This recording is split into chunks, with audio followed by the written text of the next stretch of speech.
If you find yourself stressed out and experiencing negative emotions in your life, then there's one thing that you can do to reduce your stress and to make yourself feel better. And it's very, very simple. And that is, you need to back away from the cliff.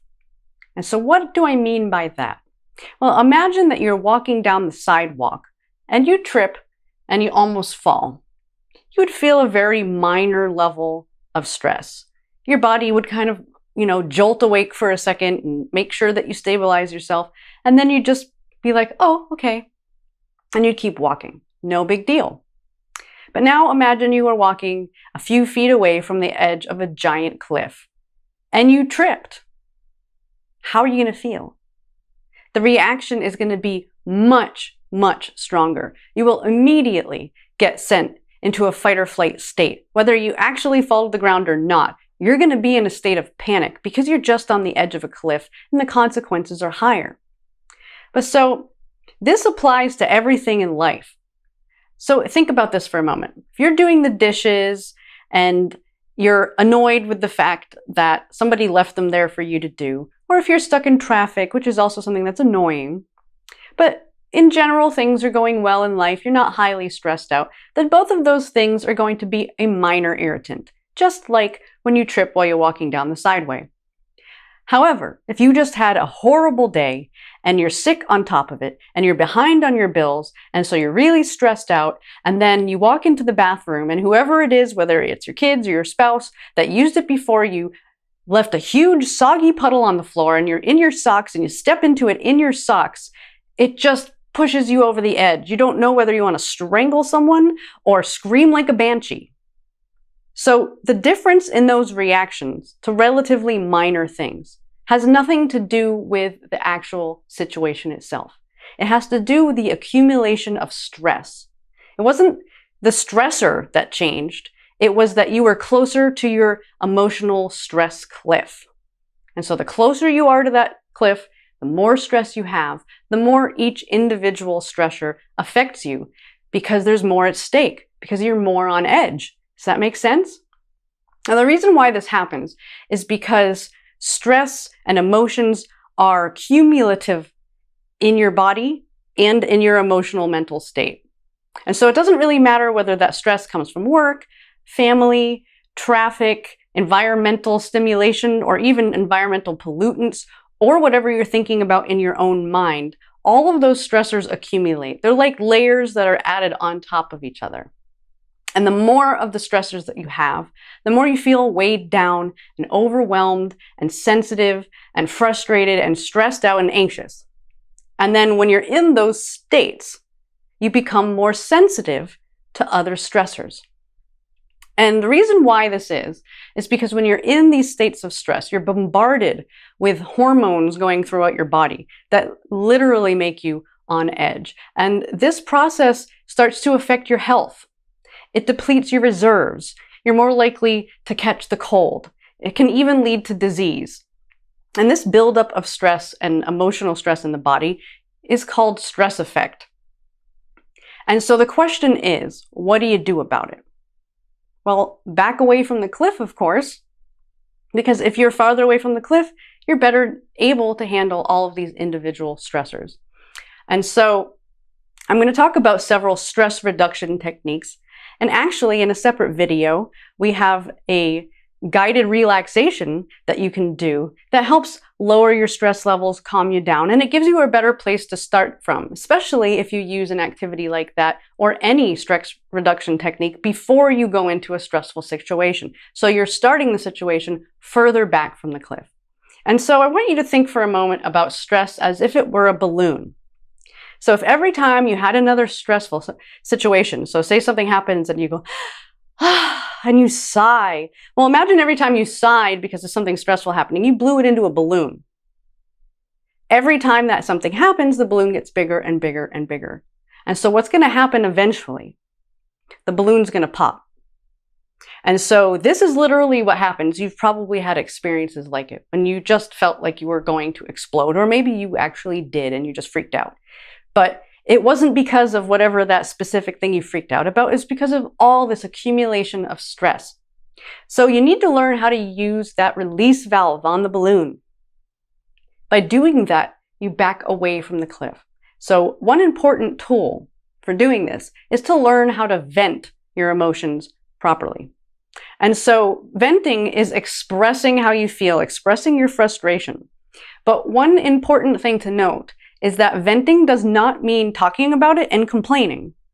There's a specific process for venting that's useful, and then what a lot of people call venting, which is basically just complaining, is actually something that's going to make it worse. And so the reason why is because most people, when they express their feelings, they're complaining about it.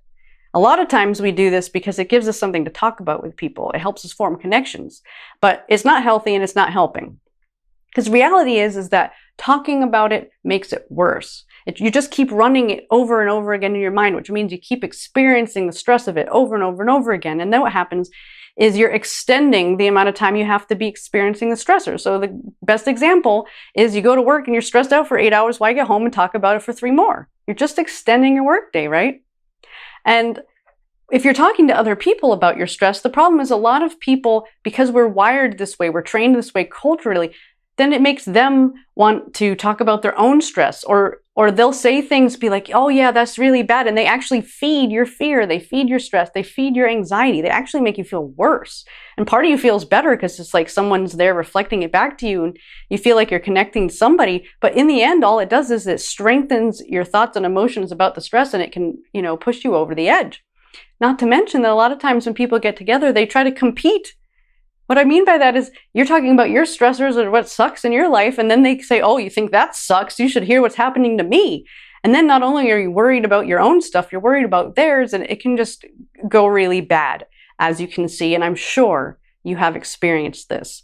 And so the whole point of venting in a healthy way is to get it out so that you're not just internalizing these emotions and frustrations. And sometimes just by simply stating them, you literally feel a sigh of relief, like, oh, I've released myself from this. And you're not feeding it, you're not talking about it, you're not complaining, you're simply just venting it out. You're letting out some of the pressure inside of that balloon. And so there are 2 ways that you can do this. And the first is just to do it by yourself. Express it to yourself. You can do it standing in front of a mirror and you can really let it out. Or you can think it in your head, you can say it out loud, you can write it down, but one way or another, express it to yourself, almost like you're literally talking to yourself. You can write a letter to yourself. Just expressing it and giving yourself that time can help you let some of the pressure out of that balloon. You could tell yourself, I understand. I'm glad you expressed this. Thank you for sharing with me. Just acknowledge yourself for letting it out. And so the other way that you can deal with venting is to do it with another person, of course, but you want to make sure that this is a supportive person. And you want to be very upfront that you're looking to vent, you're not looking for advice, you're not looking to solve the problem, and you're not wanting to just complain, you're just looking for someone to witness as you just vent it out. You could even tell them that phrase that you said, that I mentioned, that you could use on yourself. I understand.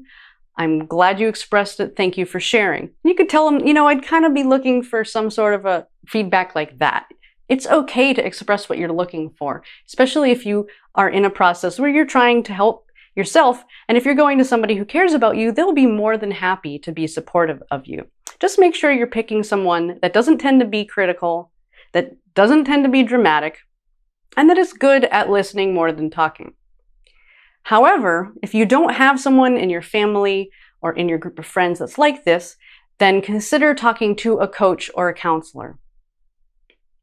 So here are a few other tips that you can use for reducing your stress. One would be journaling, whether it's expressing what's going on or talking about things in your day, or thinking of things you're grateful for. There are many different things you can do with journaling, but journaling is proven to be very good at reducing your stress.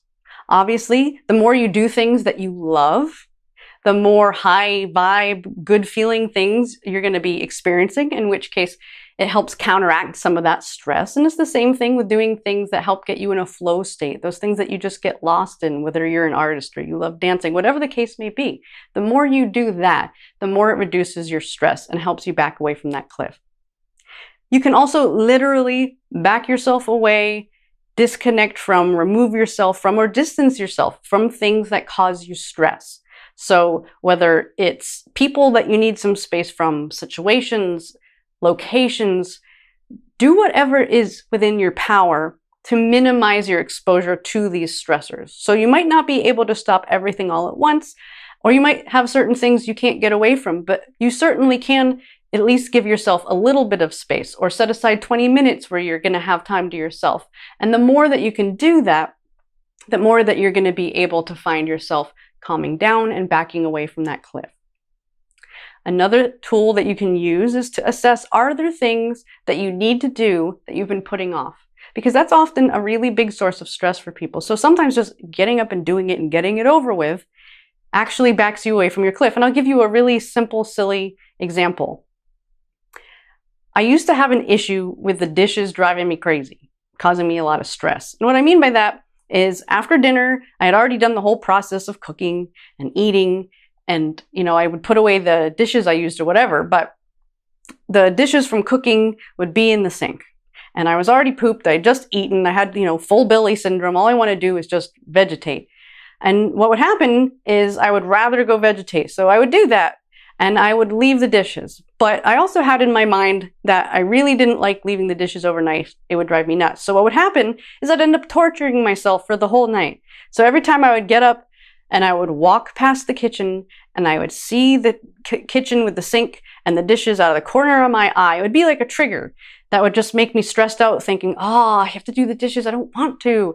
And so probably 5 or 6 times throughout the evening, I would walk back and forth and I would pass by them, and it would remind me that here they are hanging over my head, irritating me, stressing me out, knowing I have to do them and I don't want to. And so one day I just realized how much of my evening I was spent stressed out about the stupid dishes. And so I made myself commit to every time I had that first thought of, I don't want to do the dishes, that I would immediately go do them right away.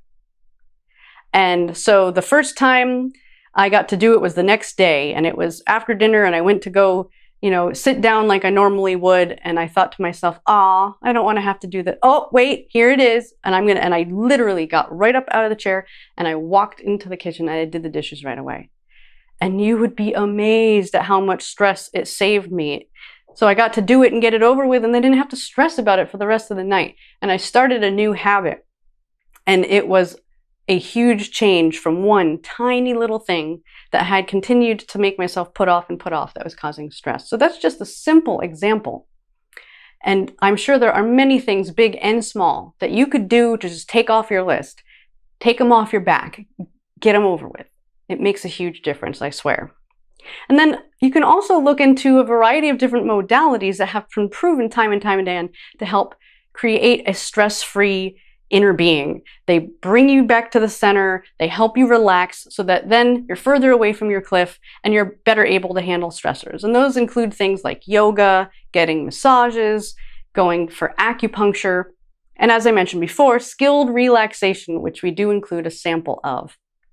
And so I'm just going to leave you with one final story that really drives home the point about the fact that you can express what you need to express, and you can put it out there, and then you can let it go. And by doing this, by venting and getting that support and then letting it go, it helps you move on. It helps you step away from the cliff so that it's not stuck inside of you, bothering you, eating you inside. And it also is a story that helps you recognize that a lot of times the things that stress us out are just a story. And so, by doing this, it's going to help you release your emotions, recognize what's really going on, and more than anything, recognize that the situations of your life and the stories that you tell yourself and the things that stress you out do not have the power to control your life. And so, here's the story. There's a tribe that has a great tribal ceremony where people vent. So the way it works is if a tribe member has a grievance of some sort, there's some sort of story of what happened or who wronged them or something that's bothering them or something they're afraid of, whatever the case may be, and they need to get it out. They need to express themselves. And so the tribe wants to support people in this process. And so what they do is this person comes and they stand in the center of the tribe, and the tribe makes a circle around them. And what the person with the grievance does is they get to tell their story and complain and have their little temper tantrum 3 times. So they stand in the center and they speak their piece and they say what they need to say. And when they're done the first round, everybody in the circle affirms them. They make them feel supported. They make them know that everybody understands and they're justified for feeling that way. And then they tell the story a second time. And they go through all the motions and the emotions. And then again, the tribe stands around them and sends them gestures of support and, lets them know that they understand and it's okay. And then the third time, the person tells their story. But the difference is that the tribe all turns their back. And what they're saying is they're signifying that you've told your story, we've affirmed you, you're right, we understand, but it's only a story. And you need to let it go. It's time to move on. And that person in that tribe is actually forbidden to ever speak of it again. Now you might say that that sounds a little bit extreme, but if you can do this to yourself, or if you can get together a tribe, or if you can even just hear the message of that story, then it'll help you understand that when you're feeling stressed out and when emotions are building within you, that's very important to express them. But then the next steps are to let them go and to move on. Because emotions are meant to just pass through. They're not going to be here forever. And so find a way of backing away from the cliff, reducing your stress levels, express your stress when it comes, and then let it go and find what you're going to do next. Because by doing that, you're going to move closer and closer to the life you really want. And by letting go of the things holding you back, you'll be able to move forward towards your dreams.